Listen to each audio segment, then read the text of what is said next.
because that was going to impact and affect my entire future. So that was why I sort of put him off to the side, and pretty much any other man who wanted to date me. Well, another person that I thought was funny and a nice person was Bo Blixith. I think that he was connected to somebody with maybe law enforcement, because he made reference to paintings and things I had inside my apartment. But he was a nice person in general. He wanted me to go out with him and be intimate with him, and I said no. I said no, not unless you break up with your girlfriend. And then he said that they had split and they were separated, but I said no, that's not broken up. So basically, I never did anything with him. But you know, everything that I was doing was effectively trying to be independent myself. I wasn't leaning on any other person to do favors for me, to give me money, to give me you know, perks or little social benefits. Everything that I did was independently done. And that's how I wanted it to be. I wanted to make my own way because I knew that I could make my own way, and then I could, you know, potentially be with somebody and we could complement each other. But I wasn't a gold digger and I wasn't a brown noser. Then I did go, the next time that I remember that I went out with Mike, he wanted to take me to dinner, and then I actually even went to Nordstrom and picked out a new shirt for the occasion, and I still remember the shirt. It was very pretty. I don't like the pants that I chose to go with it, but I got them and wore them anyway. And then I was looking for a specific kind of pants to go with that, and then they didn't have it, and I kind of got stuck with this other idea, which anyway is besides the point. So then we went to a restaurant. It's very good food. Really liked the food a lot. And I remember there was a fly buzzing around the table the entire time. It was really annoying. It was a nice restaurant, and I remember the waiter was sort of maybe not happy that I was with Mike Tanzer. I think he knew who Mike was, but he was a little cool with me. And I remember that Mike was very insistent on the margarita not having any salt. And he was upset when they brought him one with salt. I said no salt. And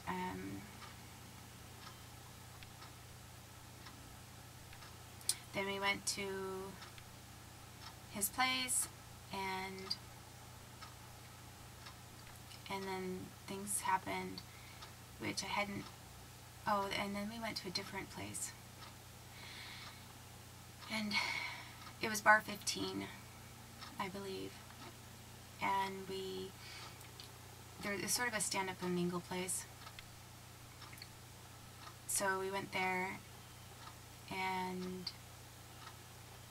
I can't remember. There were a couple different times that I went out with him, and the time that I went out with him for dinner, I think, is also the time that is maybe a different time than the time that I met him at Bar 15. So then we went out to dinner, and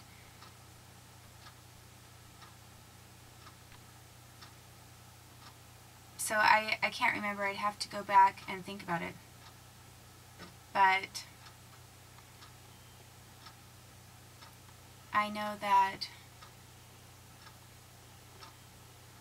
I just do not remember this exact moment, so I will think about it and then come back to it.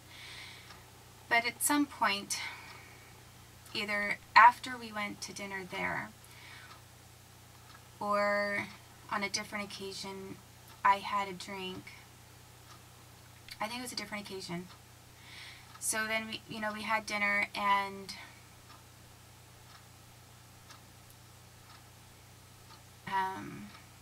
No, maybe it was the same occasion. I will really have to look and check. Sorry I keep going back and forth because I'm trying to remember, rack my brain on the spot, and I would have to sit and think about it and methodically go through what I did from time frame to time frame, and be able to put it together and know which ones were separate with which. But I was with him at one point, and then the time that I actually was fully intimate with him the first time, I felt that there was possibly something wrong with what I had in my drink, because that was the time that I met him, and I had enough of a tolerance. Either we went to this place after I had just one margarita, and then it was just the second drink, or it was a separate occasion that it was maybe the third time I went out with him, and it was a separate occasion where we went out and I had only one drink, and it basically knocked me off my feet. And I was experienced enough to know how one vodka soda should hit me, and I was extremely drunk after having like a quarter of it. And I felt like I'd had about 3 drinks all at once. Didn't feel that there was anything druggy about it. I didn't think I had been slipped anything that was some sort of one of those date rape drugs at all. It was more like this drink was like 10 times stronger than any vodka soda I'd ever had in my life. And so later someone did mention double proof, and I said, well, what's that? And then they described it, and I thought, that really sounds sort of like possibly what it was, because there's no reason why it should have affected me that way. And so when I stayed the night, then I met him a couple times after. I was working at a coffee place too, and typically I was going out with him on Friday nights, and then staying the night at his house and going home the next morning. But I was getting at his house. I was always coming down with some horrible, heinous migraine headache all of a sudden, and it was not the very first time that I was there. But then after that, I was being targeted by military to have a migraine triggered when I was with Mike Tanzer. And then I was always asking for Advil or having a migraine. He's like, you have another one? And so sometimes he would rub my neck a little bit. And then he gave me one time a melt-in-your-mouth Excedrin type of a tablet thing. And I wondered, he said it was something new and to try it. And he was involved with the pharmaceuticals, so I thought maybe it was some special thing they were trying. I really hoped that I wasn't having migraines triggered so that he could offer me something and then use me as a guinea pig. I don't think that was the case at all. But later, having FBI in my house and wondering if I had drugs or whatever, or anything prescription, kind of made me wonder if someone in the military or in the federal department was trying to trigger these migraines against me, and then they were wanting to make me look like I don't know, trying to entrap me on something, or wanting to, I'm not sure. But that would only be the case if Mike Tanzer is a federal employee. And what I did find out later is that his dad had worked for the Peace Corps. And a lot of times people who work for the Peace Corps first end up working for the federal government later.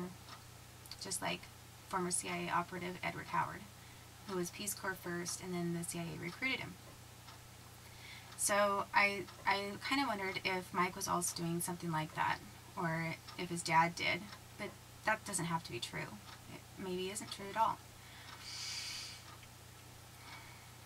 But after we were fully intimate the first time, he started making a lot of excuses about how drunk he had been. And I already knew that he hadn't been as drunk as he was making excuses about later. And why he would say that out loud I'm not sure unless he knew, because somebody told him that I had microchips implanted, or that he knew somebody was bugging or tapping his house, or basically that I was a walking surveillance machine. And I remember he made a couple of comments out loud about that to me. And it was more of a justification for anyone who might be hearing or listening in than it was to me, because why would I care? I wasn't asking him how much he had to drink or what his levels of intoxication were.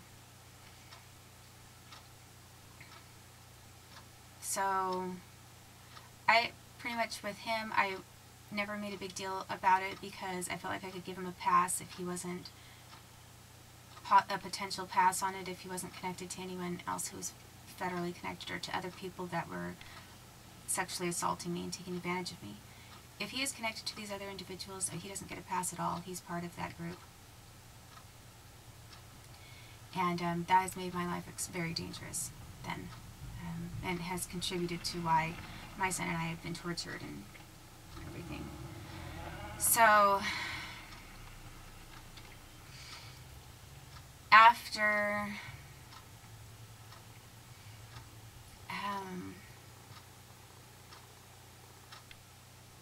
when I went out with him this one time, and I had had that one drink, the vodka soda, that seemed to be a little over the top. I then went out, we went to either before I had that one, I think it was before I had that one, we went to a different, we had tried to meet up with Teresa Hines' son, and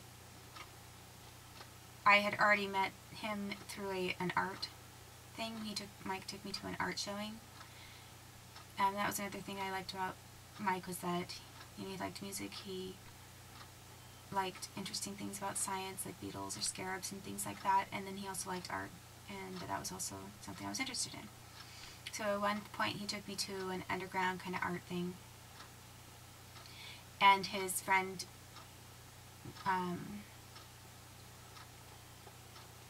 was Teresa Hines' son. And I'm going to take a quick break, and then I will go back into that, because I kind of got sidetracked trying to remember a chronology of events. So, thanks.